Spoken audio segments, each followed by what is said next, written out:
इदम, अहम और परा अहम, इसमें क्या अंतर है? इड ईगो और सुपर ईगो जिसे कहते हैं। तो इदम जो है, अहम और परा अहम, ये तीनों ही शब्द जो है फ्रायड की शब्दावली से लिए गए हैं, जिसमें साइको एनालिसिस के कॉन्सेप्ट में फ्रायड ने इन चीज़ों की चर्चा की थी। जब मनोविज्ञान की हम बात करते हैं तो ये एक इम्पॉर्टेंट टॉपिक बन जाता है। इसको समझने के लिए हम बहुत संक्षिप्त में इस चीज़ को समझेंगे।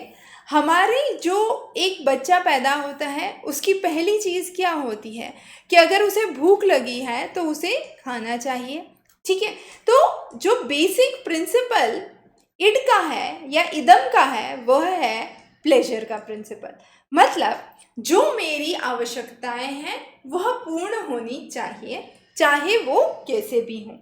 कोई भी डिज़ायर है जिसे हम अनफुलफिल्ड डिज़ायर कहेंगे या चेतना, इच्छा कहेंगे, वो पूर्ण होनी चाहिए। और यह हमारे अनकॉन्शियस माइंड से निकल के आती है, अचेतन मन से, ठीक है ना। तो अचेतन मन से यह निकल के आती है।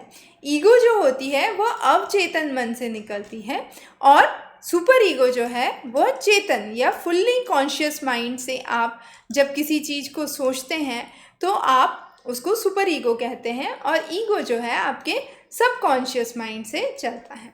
सुपर ईगो जो है मोरालिटी के प्रिंसिपल पे बेस्ड होता है।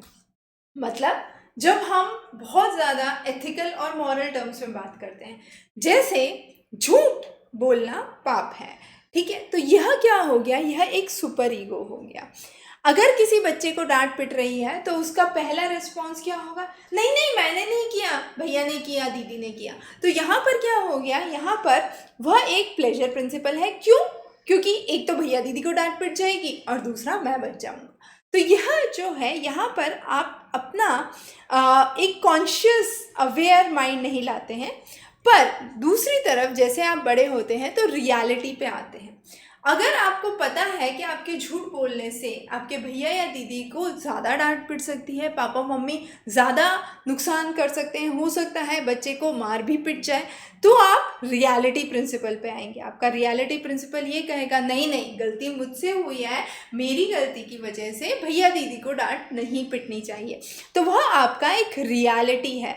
आप अपने दिमाग को बैलेंस करना चाहते हैं, एक दार्शनिक स्वरूप से दूर रखकर और एक प्लेजर रूप से भी दूर रखकर। इड में एक महत्वपूर्ण चीज़ आती है जिसको हम बोलते हैं लिबिडो, जिसको हम बोलते हैं अर्जेस। इसमें दो अर्ज बहुत इंपॉर्टेंट है, लाइफ इंस्टिंक्ट और डेथ इंस्टिंक्ट, जिसको एरोस और थैंटोस भी कहा जाता है।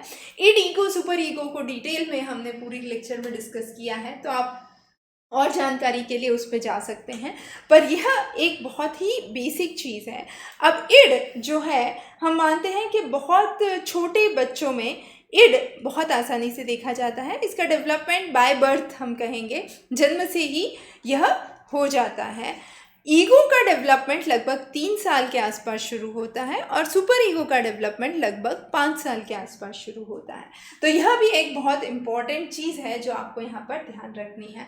इस तरीके के तमाम टॉपिक्स जो कि आपके टेट की परीक्षा के लिए बेहद महत्वपूर्ण है, हम आगे और भी लेके आएंगे।